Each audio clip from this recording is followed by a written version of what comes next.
महाविकास आघाडीचं सरकार चुकून सत्तेत आल्यास आपल्याला आणि गोपीचंद पडळकरांना तुरुंगात जावं लागणार असं विधान भाजप आमदार नितेश राणे यांनी केलंय। आम्हाला महाविकास आघाडी सरकार बाहेर ठेवणार नाही, आपल्याला तर पहिल्या 100 दिवसातच आत टाकतील यासाठी आपण बॅगही भरून ठेवली असल्याचं नितेश राणे म्हणाले। सांगलीच्या विटामधील कार्यक्रमात ते बोलत होते। आता राजकारण राहिलेलं नाही, गँगवॉर सुरू झालंय आणि एक दुसऱ्याला मारून टाकण्यापर्यंत विषय जात असल्याचं नितेश राणे म्हणाले।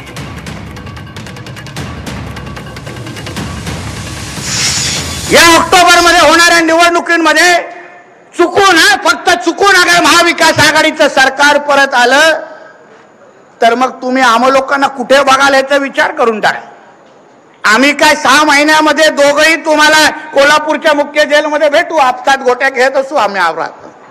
आम्हाला काय हे लोक बाहेर ठेवत नाही। मला तर पहिल्या 100 दिवसातच आतमध्ये टाकते, मला माहिती आहे, मी बॅगच भरून ठेवलेली आहे।